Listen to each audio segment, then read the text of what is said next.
Muy buenas tardes, queridos oyentes. Hoy les vengo a hablar sobre el quinto y sexto capítulo de la escritora Laura Esquivel, del libro Malinche. Empezamos.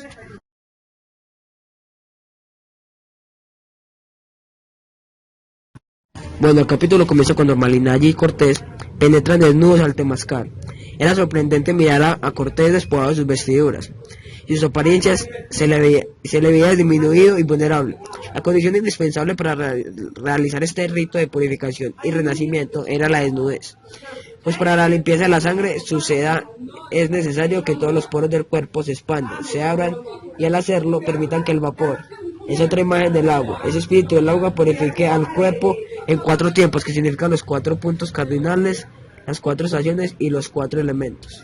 Era la primera experiencia que Cortés tenía con esa práctica sagrada y aceptó participar en ella a petición de Malinche, quien está tan convencida de que los dioses nos devuelven la conciencia al materializar su sustancia en el agua, que le había pedido a Cortés que antes de tomar ninguna acción en contra de los habitantes de Cholula, se relajara dentro del Temazcal. Cortés se resistió en un principio, la petición le parecía sospechosa. ¿Qué propuesta era esa de entrar a un pequeño recinto circular que tenía una sola puerta de salida, que era la misma de entrada, y al que tenía que introducirse desnudo y desarmado? Dijo Cortés. El ambiente que se respiraba en Cholula no era como para prodigar confianza.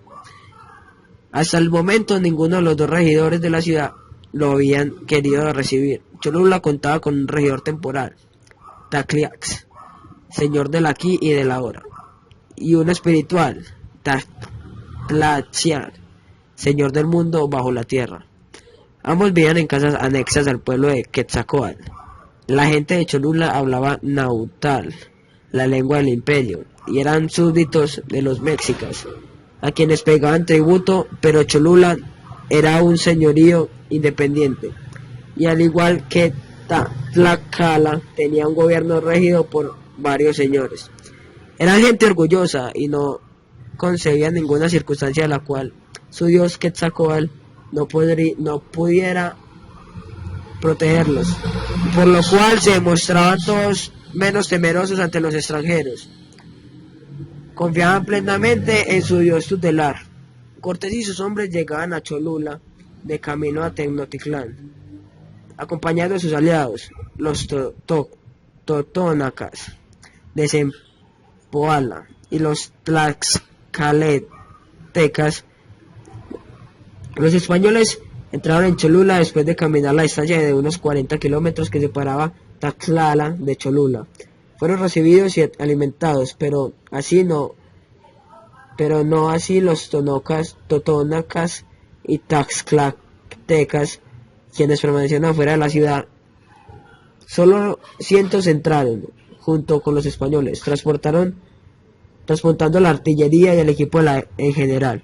La razón era que los habitantes de Cholula tenían viejas rencillas con los de Tlaxcala, y de ninguna manera aceptaron que entraran a la ciudad, y mucho menos armados.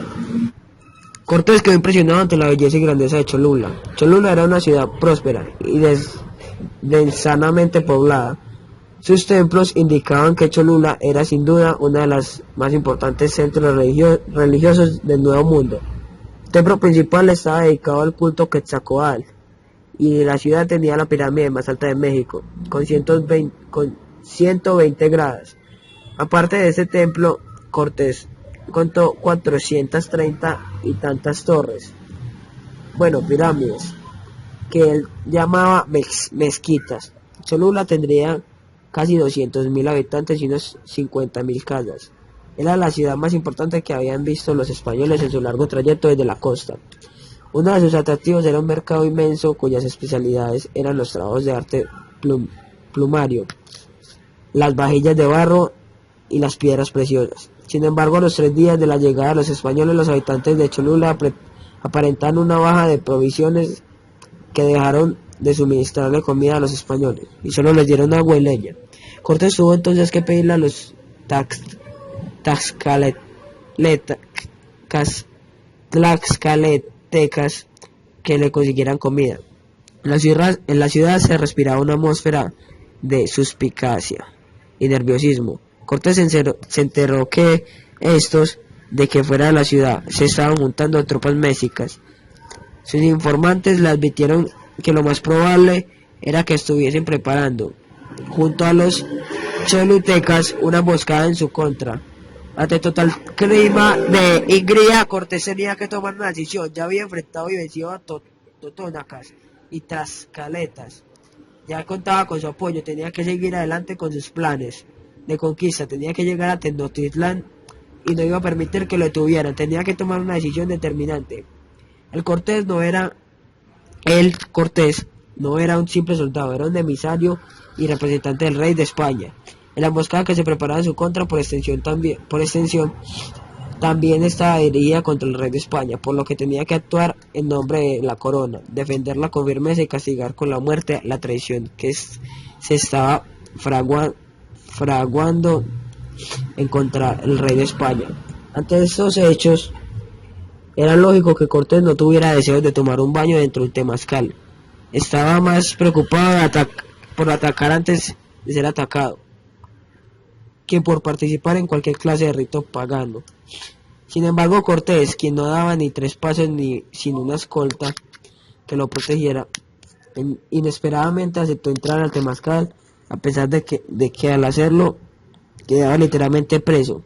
La razón fue que Malinalli le explicó en pocas palabras que años tras años los toltecas habían desplazado a los olmecas, los antiguos habitantes de Cholula, y en ese lugar habían instaurado el culto Quetzalcóatl, deidad a quien se le relacionaba con Venus, la estrella del mañana, la que acompañaba al sol en su trayecto. Quetzalcóatl fue un hombre que se convirtió en Dios, un Dios que no necesitaba de sacrificios humanos, que no los pedía, que solo necesitaba encender con un bastón al viejo sol, para que de él surgiera el nuevo sol sin sacrificios humanos de por medio. Sacrificios que los aztecas realizaron cuando se instalaron en Tula, traicionando los principios de Quetzalcóatl. Los aztecas por eso temían su regreso, se sentían culpables y esperaban el castigo. Bueno, el sexto capítulo comienza cuando el frío comienza diciendo: el frío era insoportable, llevaba días caminando. Cortés se había empeñado en llegar a Tenochtitlán, a como diera lugar. Después de haber errado el camino varias veces, descubrió que le estaban dando indicaciones falsas para llegar a la gran ciudad de los mexicas. Así que en contra de todo consejo, decidió cruzar entre el Popocatépetl y Itzrac, yo no sé qué, los dos volcanes que vigilaban el valle de Anahuac. Malinalli estaba convencida de que ella pronto le llegaría la hora. Se sentía muy cansada, sus pies le eran ajenos y ya no los sentía, estaban completamente helados, garrotados, tanto que ni siquiera sentían las heridas de unas grandes ampollas. Les había producido que en los dedos de los pies le habían salido por usar unos zapatos cerrados que le habían quitado a uno de los clavos cubanos que quedaron muertos sobre el camino. No le importó usar los zapatos del muerto, era capaz de cualquier cosa, con tal de aliviar un poco el frío que tenía en los pies. El problema era que nunca había calzado en sus pies, y a los pocos metros ya tenía ampollas y un dolor insoportable. Pero no le permitió detenerse, siguió caminando a pesar de las ampollas le sangraban, hasta que sus pies entumecidos dejaron de causarle dolor. Ahora lo único que tenía era sueño, mucho sueño. Le parecía imposible empezar en un día soleado, caluroso, alegre, y quiso imaginar el calor que sentía en todo el cuerpo en los días de verano, pero le fue imposible. Necesitaba tanto calentar su piel, sin saber por qué pensó en los chapulines. Cada verano ella se dedicaba a atraparlos entre los maizales. A ella le encantaban sorprenderlos en pleno salto y luego meterlos en un pequeño guaje de donde más tardaba la cocina comunitaria. Los sacaban para dejarlo caer en agua, hirviendo. La muerte de los chapulines era instantánea. Luego los enjaguaban muchas veces hasta que el agua quedaba totalmente transparente y que asaban en una olla del barro. Al finalizar, le rociaban un jugo de limón. No había nada más sabroso que un puñado de chapulines en una tarde de verano, después de haber jugado y haberse bañado en agua fría del río. En ese instante deseo con toda el alma ser un chapulín, que alguien le atrapará y lo dejará caer en una olla de agua hirviendo. Ser calor, ser fuego en vez de un cuerpo almoratado y dolorido. Si para lograrlo tenía que morir, que así fuera. No le importara, no le importaba, al menos moriría calientica. Su espíritu sería absorbido por el sol, sería una con él y su cuerpo, que permanecieron en la tierra, sería utilizado para hacer alimentos suculentos, sus carnes deleitarían a los demás. Se le ocurrió que tal vez lo más adecuado que para el paladar de los españoles sería que la sonaran un poco con un poco de ajo molido, que era una planta que habían traído con ellos, que tanto acostumbraban comer y que a veces olía en su sudor y en sus bocas. Se moría del antojo, en ese momento hubiera dado lo que fuera por un chapulín, pero con ese frío era imposible conseguir uno, y ahora sabía por qué. Con ese clima lo único que se buscaba era arroparse bajo la tierra y andar brincoteando por ahí. Malinalli ya no podía dar un paso más. Recordó el viaje que había realizado en compañía de su abuela y resonar y un paso más. Recordó el viaje, resonaron en su mente las palabras que en esa ocasión le dirigió. Tu tarea es caminar, caminar nos convierte en mariposas que se elevan y ven en realidad lo que el mundo es, dijo la abuela. Malinalli, por experiencia propia, sabía que la caminata ritual efectivamente producía un desprendimiento del cuerpo, una elevación espiritual y una integración producía un desprendimiento del cuerpo. Sucedía cuando se derrotaba al cuerpo, se le vencía, y cuando la carne renunciaba a contener al caminante y lo permitía integrarse a la nada donde todo es, donde está Malinalli, completamente rendida. Cerró los ojos para ver si podía ser una con su abuela, pero no pudo. Su cuerpo aún la mantenía prisionera. Cortés la observaba a distancia. Habían decidido tomar un descanso para esperar que la expedición de Diego de Ordaz regresaba del Popocatépetl. Cortés envió una decena de exploradores al mando de Diego Ordaz para observar cerca de este, que según le informaban había hecho erupción varias veces en los últimos años. Para la mayoría de los conquistadores, la visión de un volcán en actividad era algo nuevo y que no querían perderse. Cortés, desde su puesto de descanso, observó la nube de humo y cenizas que salía del volcán. Después su vista dirigió hacia Malinalli. Cortés la observó detenidamente, con los ojos cerrados y acurrucado bajo una manta de Bernal Díaz del Castillo le había prestado. Se veía pequeña, vulnerable, pero nada más alejado de la verdad. Hernán pensó que era admirable que era esa mujer. No se había quejado en verdad, en ningún momento. Según el paso a todos ellos sin chistar. Nunca se había enfermado, ni llorado, ni dado molestias. La comparación con su esposa fue inevitable.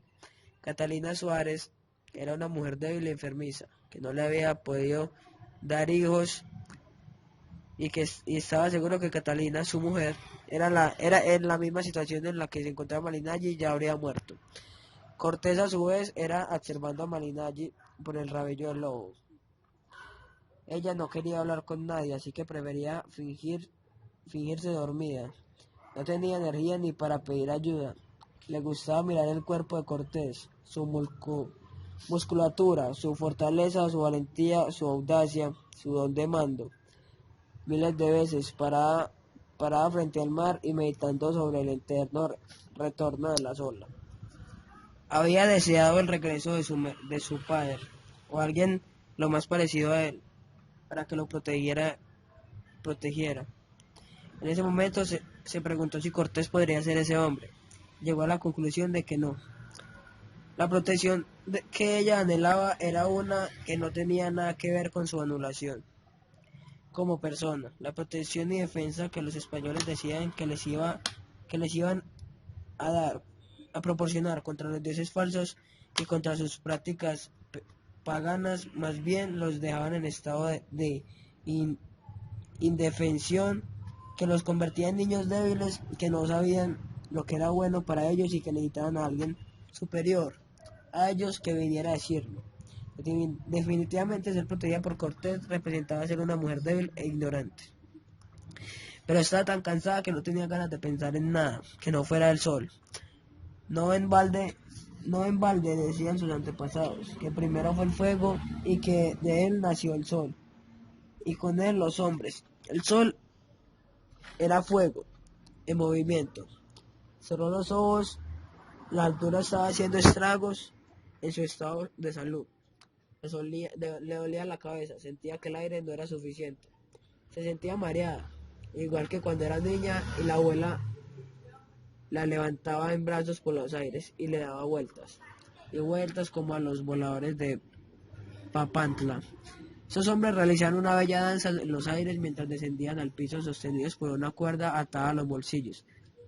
Eran 5 integrantes, de los cuales 4 descendían al piso poco a poco, girando y bajando, mientras otro quedaba en lo alto del gran poste representado al centro. Antes de bajar saludaban a los 4 puntos cardinales, al sol. Los 4 avanzantes que volaban por los aires representaban a cada uno de los 4 puntos cardinales. Malinalli los vio varias veces en su niñez y le encantaban que la abuela la convirtiera en su voladora, tomándola de los pies y haciéndola girar.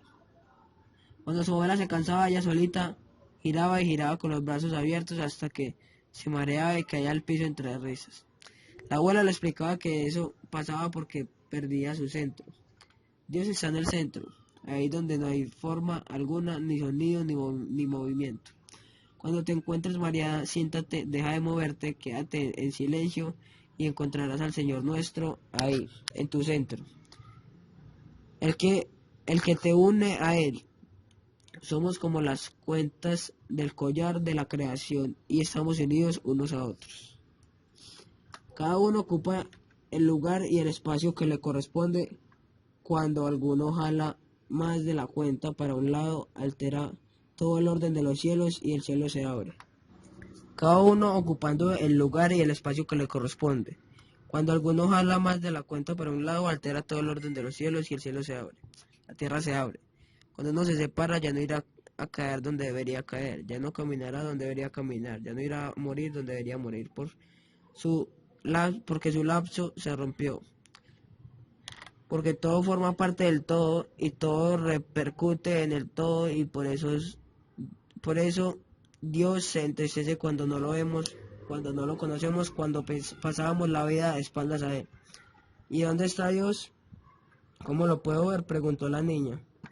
Verlo invisible es complicado, pero debes saber que aquel por quien se vive está en el aire que respiramos, en cada gota de agua que forma, en cada gota de agua, en cada cuerpo, en cada piedra, en cada planta, en cada animal, en todas las formas de su creación, en el centro, en lo invisible de todos ellos, en donde se encuentran. Cada cuerpo celeste se encuentra unido en su centro con los otros astros y con nosotros. Es como si un hilo de plata nos hubiera enlazado durante la creación. Ver lo invisible en los otros, a Dios en ellos.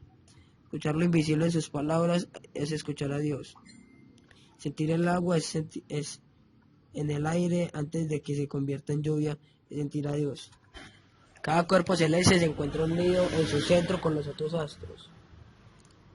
En general, todo es sentir a Dios. No importa que tanto distintos sean los rostros que miras, que tanto